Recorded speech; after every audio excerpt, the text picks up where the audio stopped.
a potato. Oh, good. My slow clap processor made it into this thing. So we have that. Since it doesn't look like we're going anywhere, well, we are going somewhere, alarmingly fast actually. But since we're not busy other than that, here's a couple of facts. He's not just a regular moron. He's the product of the greatest minds of a generation, working together with the express purpose of building the dumbest moron who ever lived. And you just put him in charge of the entire facility. Good, that's still working. Hey, just in case this pit isn't actually bottomless, do you think maybe you could unstrap one of those long fall boots of yours and shove me into it? Just remember to land on one foot.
You're here because we want the best, and you are it.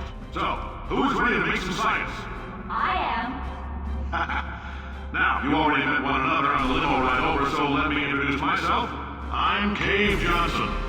I own the place. That eager voice you heard is the lovely Carolyn, my assistant. Rest assured, she has transferred your honorarium to the charitable organization of your choice. Isn't that right, Carolyn? Yes, sir, Mr. Johnson. She's the backbone of this facility. Pretty as a postcard, too. Sorry, fellas. She's married. To science.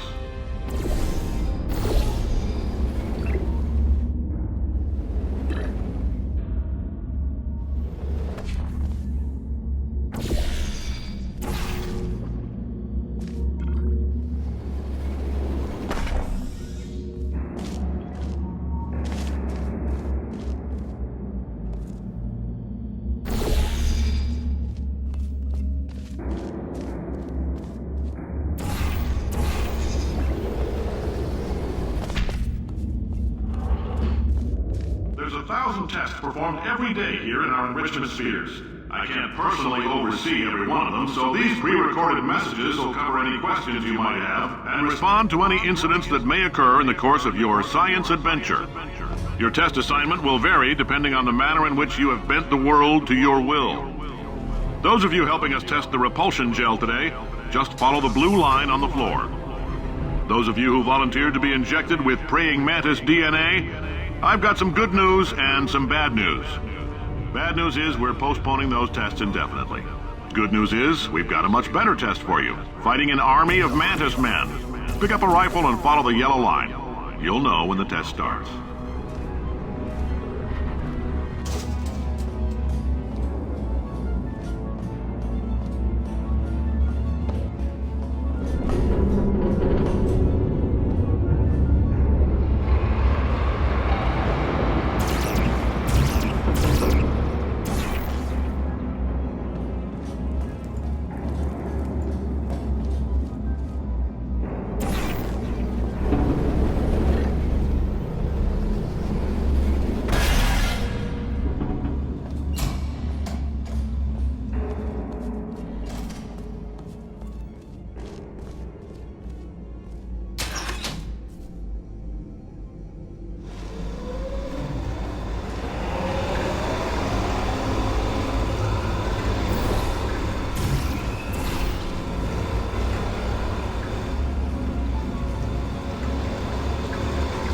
They say great science is built on the shoulders of giants.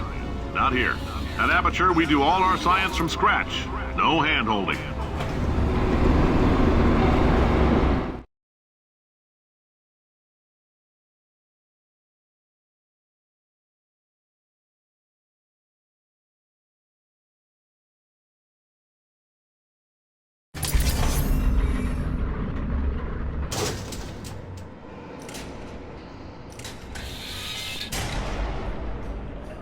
Let's get started. This first test involves something the lab boys call repulsion gel. You're not part of the control group, by the way. You get the gel. Last poor son of a gun got blue paint. All joking aside, that did happen. Broke every bone in his legs. Tragic, but informative. Or so I'm told.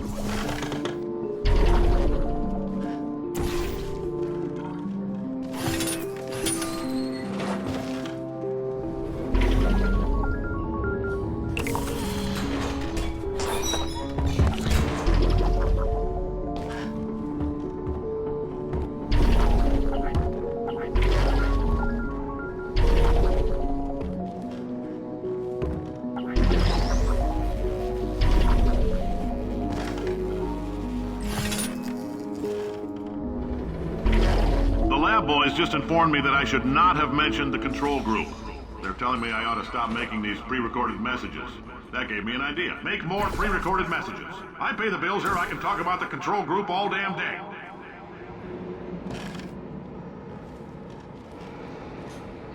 For this next test, we put nanoparticles in the gel.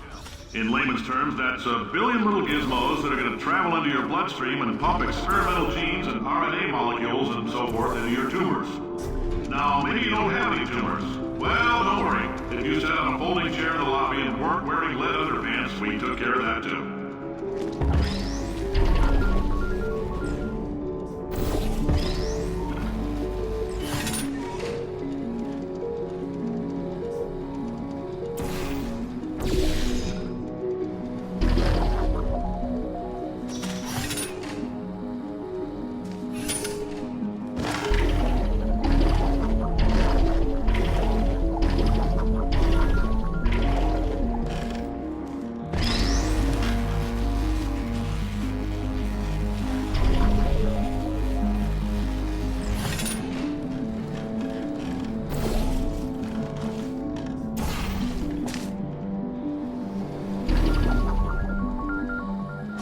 in case you got covered in that repulsion gel, here's some advice the lab boys gave me.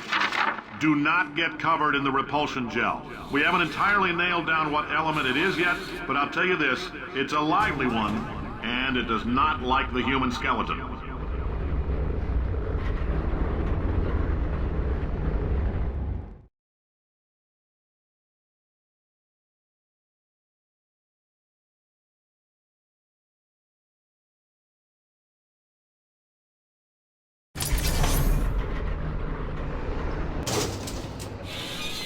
All these science spheres are made of asbestos, by the way. Keeps out the rats.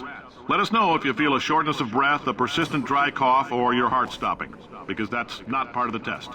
That's asbestos. Good news is the lab boys say the symptoms of asbestos poisoning show a median latency of 44.6 years. So if you're 30 or older, you're laughing. Worst case scenario, you miss out on a few rounds of canasta. Plus, you forwarded the cause of science by 3 centuries. I punch those numbers into my calculator, it makes a happy face. I like your style. You make up your own rules, just like me. Bean Counter said I couldn't fire a man just for being in a wheelchair. Did it anyway. Ramps are expensive.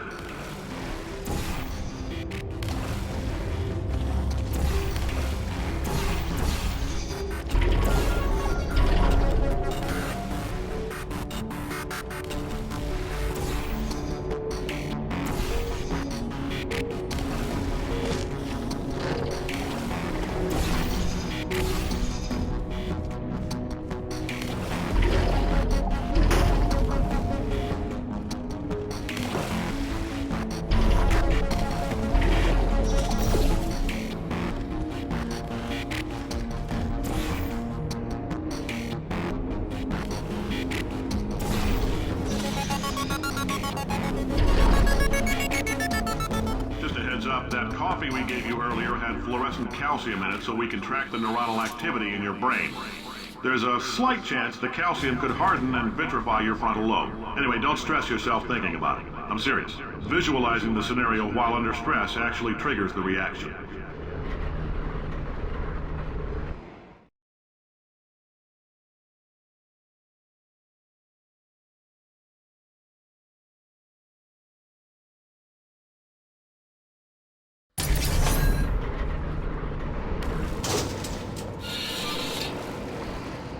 Now, if you're part of control group Kepler-7, we implanted a tiny microchip about the size of a postcard into your skull. Most likely you forgot it's even there. But if it starts vibrating and beeping during this next test, let us know. Because that means it's about to hit 500 degrees, so we're going to need to go ahead and get that out of you pretty fast.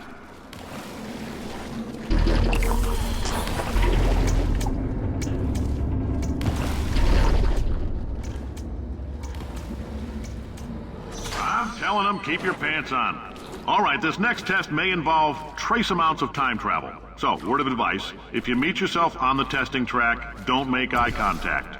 Lab boys tell me that'll wipe out time. Entirely. Forward and backward. So, do both of yourselves a favor and just let that handsome devil go about his business.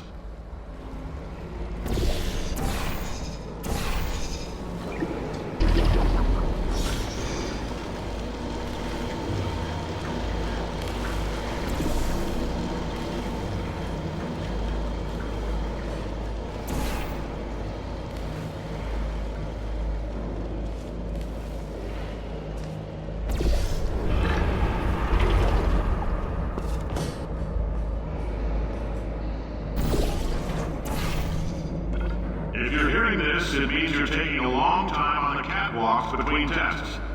The lab boys say that might be a fear reaction. I'm no psychiatrist, but coming from a bunch of eggheads who wouldn't recognize the thrill of danger if it walked up and snapped their little pink bras, that sounds like projection. They didn't fly into space, storm a beach, or bring back the gold. No, sir, we did. It's you and me against the world, son. I like your grit. Hustle could use some work, though. Now let's solve this thing.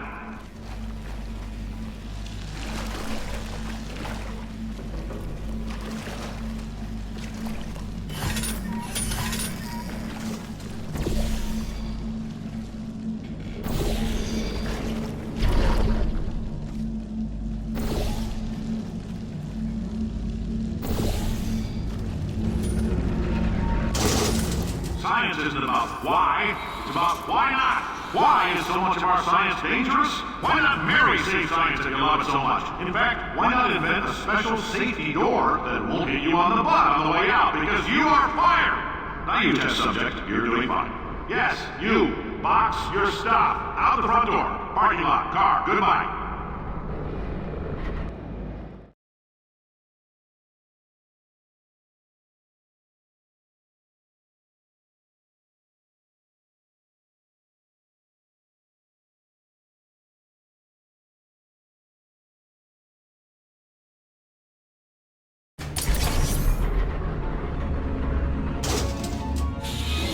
Congratulations! The simple fact that you're standing here listening to me means you've made a glorious contribution to science. As founder and CEO of Aperture Science, I thank you for your participation and hope we can count on you for another round of tests. We're not going to release this stuff into the wild until it's good and damn ready, so as long as you keep yourself in top physical form, there'll always be a limo waiting for you. Say goodbye, Carolyn. Goodbye, Carolyn. She is a gem.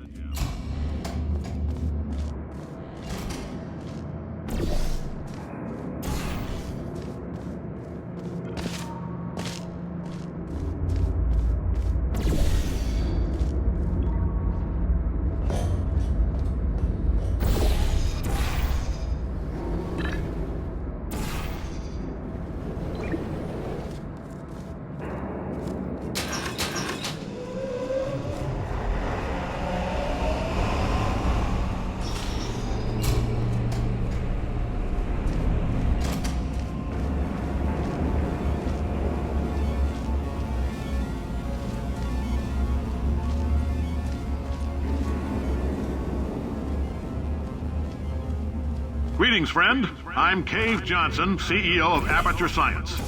You might know us as a vital participant in the 1968 Senate hearings on missing astronauts.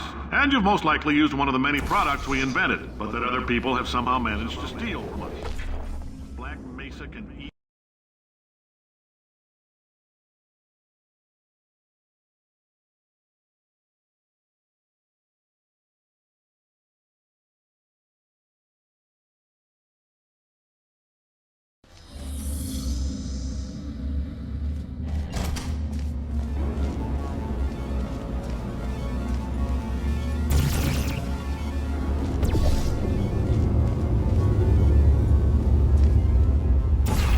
Greetings, friend. I'm Cave Johnson, CEO of Aperture Science. You might know us as a vital participant in the 1968 Senate hearings on missing astronauts. And you've most likely used one of the many products we invented, but that other people have somehow managed to steal from us. Black Mesa can eat my bankrupt... Sir, the testing? Right. Now you might be asking yourself, Cave, just how difficult are these tests? What was in that phone book of a contract I signed? Am I in danger? Let me answer those questions with a question. Who wants to make $60? Cash. You can also feel free to relax for up to 20 minutes in the waiting room, which is a damn sight more comfortable than the park benches most of you were sleeping on when we found you. So, welcome to Aperture. You're here because we want the best, and you're it. Nope. Couldn't keep a straight face. Anyway, don't smudge up the glass down there. In fact, why don't you just go ahead and not touch anything unless it's test related?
But it isn't going to power miracles.